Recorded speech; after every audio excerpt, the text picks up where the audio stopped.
Bon début de journée, Michel. Bonjour, Marie-Ève. Michel, on commence déjà à parler de l'été. Oui. Ça fait du bien, même la fin de l'été. Quand on regarde à l'extérieur, ça commence, Oui. On ne peut pas faire autrement que commencer à y penser. C'est ça, mais là, on parle vraiment de la fin de l'été parce que le Carrefour mondial de l'accordéon a déjà fait des annonces hier. Oui, le problème, c'est que quand le Carrefour mondial de l'accordéon arrive, c'est que c'est la fin de l'été. C'est ça, exactement. Mais quand même, on va rester positif. Effectivement, c'est 35 ans déjà, le Carrefour mondial de l'accordéon. Cet événement annuel qui réussit tout au long de ses précédentes éditions à promouvoir la musique et les musiciens de l'accordéon d'ici et d'ailleurs et à rassembler les amateurs de musique au Québec. C'est notre fierté, d'ailleurs, ce Carrefour mondial de l'accordéon. Bien, le chanteur et guitariste Marco Cagliari sera le porte-parole de la 35e édition du Carrefour mondial de l'accordéon. Il se dit très fier d'avoir cette distinction. Il sera là tout au cours de ces journées du Carrefour. La nouvelle édition sera diversifiée et ouverte aux musiques du monde cette année. Certains artistes seront présents pour la toute première fois. C'est le cas des Québécois Éric Gagné, Sylvain Buisson et Jérémy Charret, de Matt Tolentino, des États-Unis, regarde-moi bien arriver. Oui, oui, je guette parce des que Lituaniens. Je sais que tu ne m'as pas demandé comment les prononcer, donc je Non. t'attends. Alors, je prends une chance. Alors, des Lituaniens, Georgina Bognar. Bognar. Bon, je savais qu'elle allait me reprendre. Et Raimondas, ce qui a... Je m'étais pratiqué pourtant. C'est un homme, Viakevicius. T'es pas loin, mais t'es pas tout à fait là.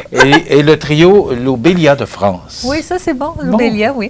Alors, d'autres activités spéciales sont en cours de préparation. On s'entend que c'est le Carrefour mondial de l'accordéon. Oui. Fait qu'ils ne peuvent pas tous s'appeler mon mini, là. Non, mais on est content justement d'avoir des gens au nom imprononçable pour nous. Oui. Ça nous fait du bien. Mais j'espère que ce sont des bons musiciens avec le nom qu'ils ont. Il y a des chances. Il y a des chances. Oh, ils sont très, très bons. Tu peux aller les écouter sur YouTube. Ils sont extraordinaires. Des fois, quand on veut découvrir, on veut savoir à quoi s'attendre avant d'acheter des billets ou quelque chose comme ça. Sur YouTube, on peut trouver ces musiciens-là assez facilement. OK. Mais de toute façon, à chaque année, écoute, ça fait pas 35 ans pour rien. C'est que la qualité des musiciens qu'on a chaque année, ça va avec le nom qu'ils ont. Alors, d'autres activités spéciales sont en cours de préparation, notamment la tournée du Petit Carrefour avec des animations dans les CPE de la région. Je trouve tellement que c'est une bonne idée. Également des ateliers jeunesse au Musée de l'accordéon. Je trouve que c'est important, si on veut amener ces jeunes-là à grandir avec l'idée du Carrefour, avec l'idée de l'accordéon. Oui. Même, il y a des cours d'accordéon qui se donnent à l'École internationale. Alors, pourquoi pas? Alors, il faudra patienter jusqu'au 4 juin pour connaître la programmation complète de la 35e édition du Carrefour mondial de l'accordéon. Sais-tu ce qui est bien? C'est qu'on a pensé aussi, parce que tu parlais de l'École de musique internationale, l'École a pensé à louer, à prêter l'instrument, parce qu'un accordéon, là, ça coûte au moins 500 $. OK. Donc, c'est assez dispendieux, un accordéon. Là. Donc, si votre enfant veut apprendre l'accordéon, c'est sûr que vous n'allez pas aller acheter un instrument à 500 $ aussi rapidement. Le piano s'achète beaucoup plus facilement, je pense, dans les familles. Puis surtout que maintenant, il y a des pianos électroniques et tout. Donc, des possibilités supplémentaires pour que ça coûte moins cher. Mais on va louer l'instrument pour que le jeune puisse aimer l'accordéon, puisse l'apprendre s'il le veut. Et ça peut inciter les parents... éventuellement, oui. Puis on a des facteurs d'accordéon dans la région, donc c'est intéressant pour eux aussi, là. Ah, bien, c'est une bonne idée, puis c'est une bonne nouvelle que je sais que tu sièges sur le conseil d'administration du Carrefour, donc assez au courant de ce qui se passe. J'étais un peu vendue. OK, j'avoue. Du côté de Lillet, on parlait depuis quelques années d'un regroupement des municipalités, surtout au niveau des services. Oui. Tu sais ce que je pense là-dessus, sur le regroupement des municipalités. On parlait l'autre jour de Saint-Pierre, Saint-François. Oui. Moi, je verrais d'un bon œil. D'ailleurs, on a vu déjà la fusion Saint-Eugène, Lillet-sur-Mer et Lillet-Ville. Mais là, ce qu'on apprend, c'est que lors de la séance du 4 mars dernier, le maire Germain Pelletier aurait abordé le sujet du retrait de la municipalité dans la démarche d'étude de pertinence d'un regroupement municipal dans le secteur nord de la MRC de Lillet. On sait que j'ai déjà eu l'occasion de réaliser une entrevue avec le maire de Saint-Roch-des-Aunais parce que c'était lui l'instigateur du regroupement avec Sainte-Louise, Saint-Aubin, je ne suis pas certain, là, je vais vérifier mes notes, mais il y avait Saint-Jean-Port-Joli et il y avait Lillet également. Alors, je suis un peu surpris de voir là, que peut-être on veut On veut apprendre, on veut laisser le temps à la population de se faire une tête là-dessus. En 2021, le Conseil avait choisi d'amorcer une réflexion commune et de solliciter un accompagnement du ministère des Affaires municipales et de l'Habitation visant à réaliser une étude sur la pertinence d'un regroupement municipal concernant les conseils municipaux de Lillet, Saint-Jean-Port-Joli, Saint-Roch-des-Aulins et Saint-Aubert. Mais on voit beaucoup d'intérêt au niveau des regroupements pour les services.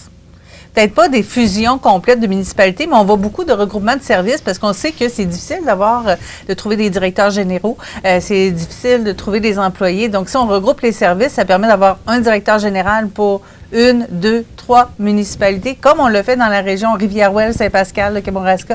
Donc, on le fait de ce côté-là et ça fonctionne très bien. Donc, c'est peut-être vers là que les municipalités moins grandes vont aller, là, justement. Oui, mais je pense que, veut pas qu'un jour, il faudra arriver là, parce que ça prend des maires, ça dépend des conseillers. C'est des salaires, parce que même s'ils n'ont pas des gros salaires, et on voit aussi les maires, pas les maires, mais les conseillers municipaux, les maires aussi, les mairesses, qui démissionnent pour toutes sortes de raisons là, que je respecte, mais quand même. Alors, il va falloir, à un moment donné, peut-être, parce qu'il y a moins d'intérêt, peut-être penser à fusionner toutes ces petites municipalités-là puis à faire un compte de dépenses. Quand tu vois le budget d'un déficit de 11 milliards de dollars, moi, ce qui m'impressionne, là, vous regarderez sur la page couverture du Journal de Québec, c'est le sourire du ministre des Finances et du premier ministre avec l'annonce de 11 milliards de dollars. Et quand tu regardes... C'est pas le plus grand déficit qu'il y a eu dans un budget au Québec. De toute l'histoire du Québec. Ce n'est pas le plus grand. C'est ce que Radio-Canada mentionnait hier. J'ai des doutes. Ce serait, je vais le dire au conditionnel, mais ce serait le déficit, et on dit déficit record de 11 milliards. Ce serait le déficit le plus important de l'histoire du Québec.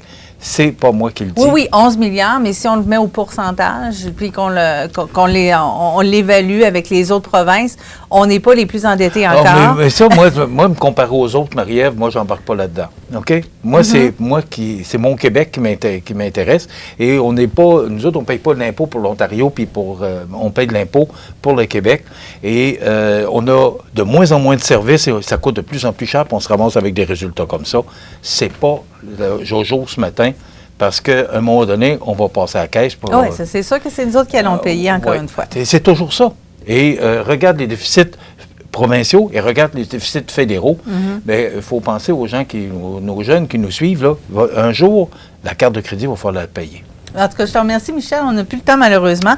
Demain, on va parler d'éclipse solaire totale à la compagnie de Philippe Moussette. Et dans un deuxième temps, on va rencontrer le 3e candidat aux élections partielles de Saint-Pierre de la Rivière-du-Sud, M. Frédéric Bélanger. Question de se faire une tête parce que les élections s'en viennent très, très bientôt. On vous souhaite une belle journée. Bonne journée.